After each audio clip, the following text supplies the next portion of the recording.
L'histoire Le Termite en témoigne.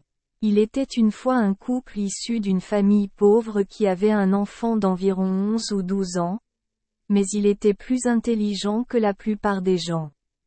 Manquant de nourriture, cette famille devait souvent s'endetter. Une année, la météo provoqua la famine et le couple dut emprunter 30 francs à la famille de bas, en capital et en intérêt. Même si la durée du prêt a expiré, ils ne peuvent toujours pas contribuer suffisamment pour payer. Le créancier a envoyé quelqu'un pour récupérer à plusieurs reprises et le couple a demandé l'aumône. Un jour, Monsieur Bas lui-même est venu à la maison pour recouvrer la dette. Lorsqu'il est arrivé à la maison et a vu l'enfant jouer seul dans la cour, il a immédiatement demandé « Où sont tes parents ?» Voyant que le bébé se taisait, il demanda à nouveau « Vos parents fuient-ils les dettes ou dites-vous la vérité sur l'endroit où ils vont ?»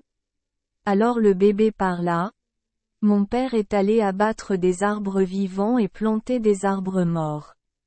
Ma mère allait vendre du vent pour acheter des bâtons. » En entendant cela, Monsieur Bas est resté abasourdi, ne comprenant rien, alors il a posé toutes les questions. Le bébé sourit. Devinez? C'est facile. Voyant le vieil homme demander à nouveau, l'enfant dit, si tu ne sais pas quoi me donner, je t'expliquerai. Continue de prêcher, si c'est vrai, je te pardonnerai tout l'argent que tu dois à ta famille. Vraiment, vous ne parlez pas de faire traverser les buffles en bateau, n'est-ce pas? Oncle Bas dit d'une voix forte, mes paroles sont des paroles d'or. Est-ce que tu me méprises? Si c'est le cas, je devrais aller inviter un témoin. Le vieux créancier pensa, ce type est très gentil, mais je dois trouver un moyen de me débarrasser de lui. Je ne peux pas simplement en parler et m'arrêter. Dès qu'il a vu un termite sortir pour mordre à l'hameçon, il a dit. Ce termite peut aussi témoigner, prêcher simplement, si c'est vrai, je promets d'effacer la dette de votre famille. Maintenant le bébé dit tranquillement, mon père va transplanter, tu n'es pas obligé d'abattre des arbres vivants? À quoi ça sert de planter des arbres morts? Quant à ma mère, elle vend des éventails pour acheter du bambou. Vendre des éventails pour acheter du bambou, ce n'est pas vendre du vent pour acheter des bâtons. Voyant que l'enfant répondait correctement, Monsieur Bas l'a félicité puis est parti. Astérisque quelques jours plus tard, Monsieur Bas a envoyé quelqu'un pour recouvrer à nouveau la dette. En ce moment, le père du bébé est à la maison. Voyant que son père devait mendier l'aumône, le bébé dit en privé à son père, « Papa, tu n'as plus besoin de mendier quoi que ce soit. L'autre jour, oncle Bas m'a promis toute ma dette. » La famille de l'oncle Bas a réprimandé. Les enfants disent des bêtises. Qui vous le donnerait gratuitement? Où sont les preuves?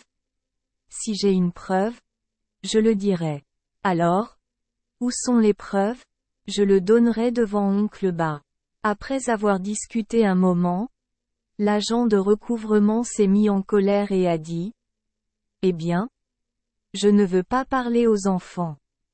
Quant à vous, s'il vous plaît, payez au suivant, sinon je vous inviterai à nouveau au mandarin. » Cela dit, il a eu du mal à partir. Lorsque l'agent de recouvrement a quitté la maison, le père est revenu et a demandé à son fils, « Dites-moi quelles sont les preuves. Ne sois pas stupide de jouer avec le feu, mon enfant. » Le bébé a alors raconté l'histoire de l'autre jour et a dit, « Ne t'inquiète plus du paiement de la dette, laisse-moi tranquille. » Enfin, le créancier oblige également le débiteur à poursuivre. Quand nous sommes arrivés dans la salle publique, j'ai entendu le mandarin frapper sur la table et gronder l'accusé. Vous les gars, vous avez dilapidé la dette d'oncle Bas, N'est-ce pas? Suivant les instructions de son fils, l'accusé a répondu, Votre Excellence, Monsieur Ba a promis de donner cette dette à mon fils, mais je n'ai pas osé le trahir. Oncle Ba a dit, Ne mens pas. Quand ai-je promis à mon enfant? À quoi ressemble l'épreuve? S'il vous plaît, permettez au garçon de venir demander. Le mandarin a immédiatement envoyé des soldats pour amener le bébé. Devant tout le monde, l'enfant a raconté du début à la fin comment il avait parlé à oncle Ba l'autre jour, ce que oncle Ba avait promis, etc. Après avoir écouté, le mandarin a demandé, alors à ce moment-là, y avait-il quelqu'un qui pourrait témoigner de l'histoire? Les paroles d'oncle Ba vous ont été promises ou non? Votre Majesté, il y a quelqu'un qui peut témoigner. À ce moment-là, Monsieur Ba a pointé du doigt le termite qui grimpait sur le pilier et lui a dit de témoigner. C'est pourquoi j'ai résolu l'énigme pour lui. En entendant cela, Monsieur Ba l'a rapidement interrompu.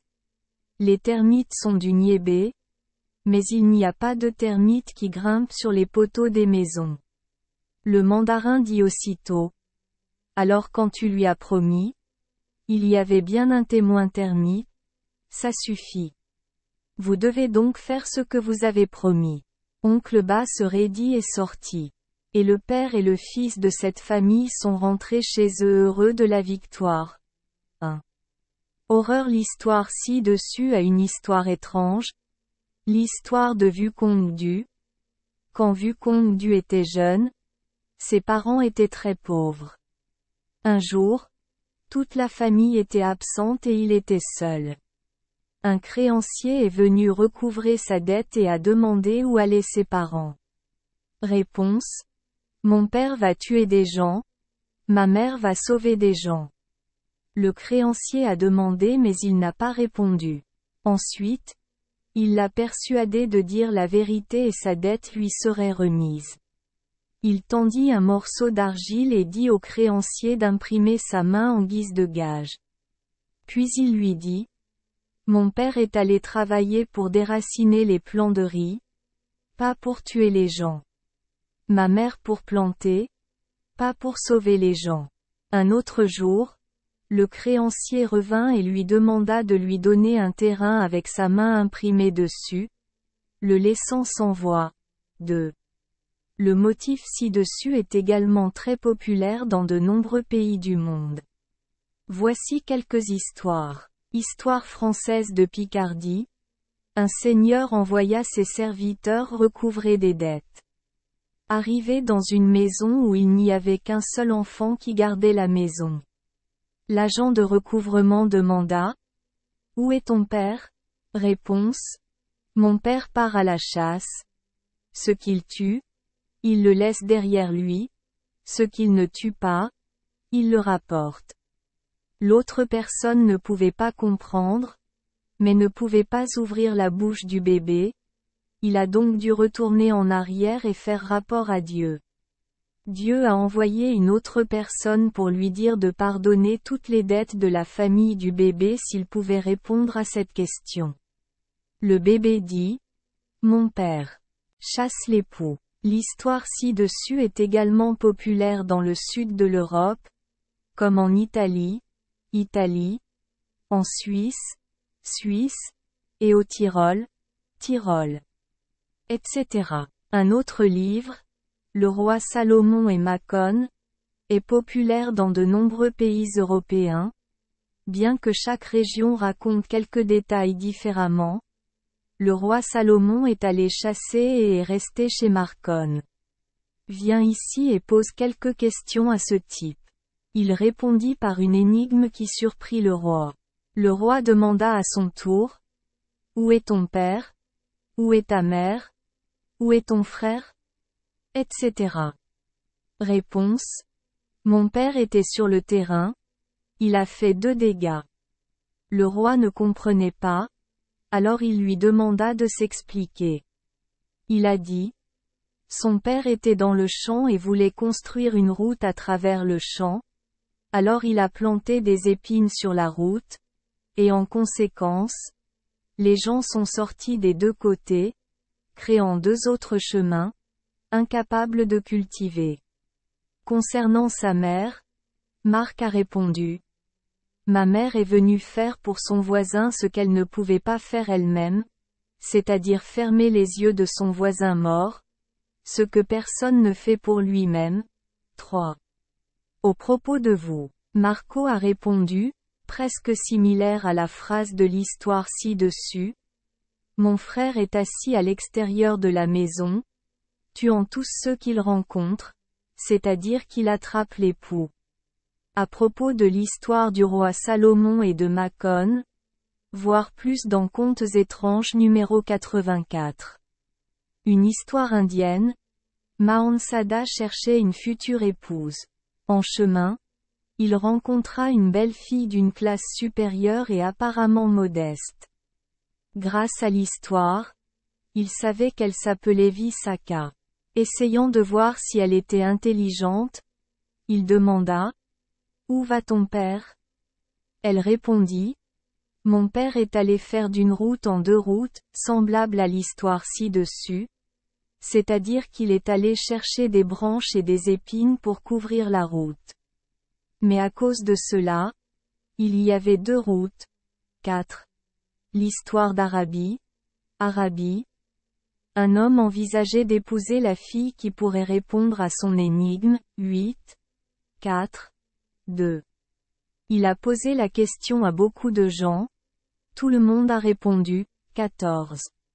Un jour, marchant la nuit, il a rencontré une personne portant une fille aussi belle que la pleine lune. Il a posé cette question. Elle a répondu. 8 sont des seins de femmes. 4 sont des seins de chameaux. 2 sont des seins de femmes. Il lui a alors demandé d'être sa femme. Le jour du mariage, la famille du mari lui a demandé « Où est ton père ?» Il a répondu « Mon père travaille près de ce qui est loin et au loin ce qui est proche. » De nouveau, il lui a demandé « Où est ta mère ?» Ma mère a coupé une âme en deux.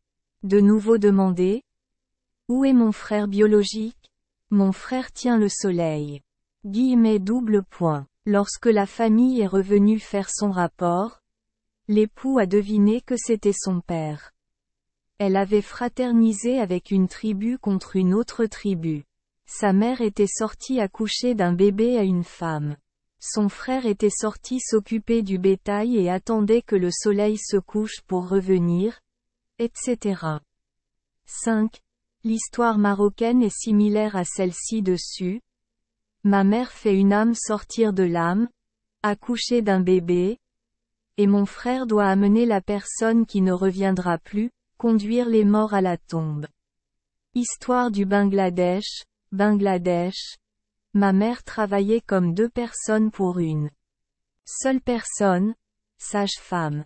L'histoire des Kabyles. Ma mère est allée voir quelqu'un qu'elle n'avait jamais vu auparavant, un nouveau bébé. Histoire indienne à Bannu. Banu. Mon père allait séparer les terres des terres, creusant des tombes pour enterrer les fantômes. Histoire indienne du Cachemire. Ma mère vend des mots, entremetteuse, 6, etc. Point. 1. D'après Nguyen Van Ngok. Livre cité. 2. D'après Jeunes Talents du Sud. 3. Une autre version dit. Concernant sa mère, Marc a répondu. Ma mère a cuisiné un pot de gâteau et a tout mangé, ce qui signifie qu'avant d'emprunter du gâteau pour manger et de tout manger, maintenant elle cuisinait un autre pot pour manger. Payer. 4. Une autre version dit ce qui suit. Mahensada a demandé à sa future épouse. Que fait ton père? Mon père fait 1 en 2. Il laboure? N'est-ce pas? Oui. Où laboure-t-il? Dans un endroit où celui qui y va n'en revient jamais, au cimetière? N'est-ce pas? Oui. 5. D'après Basset. Tome 2. Livre cité. 6. Le tout d'après Coscan, Cosquin. Livre cité. Merci les enfants des Esperluette Croisillon 39. Avoir écouté des contes de fées au jour Esperluette Croisillon 39. 8. Espérons que les histoires apporteront aux enfants des moments heureux et significatifs. Si vous aimez notre chaîne, veuillez appuyer sur le bouton S Esperluette Croisillon 39. Abonner, pour ne manquer aucune histoire intéressante. Je vous souhaite une bonne nuit de sommeil et de beaux rêves. Rendez-vous dans la prochaine histoire.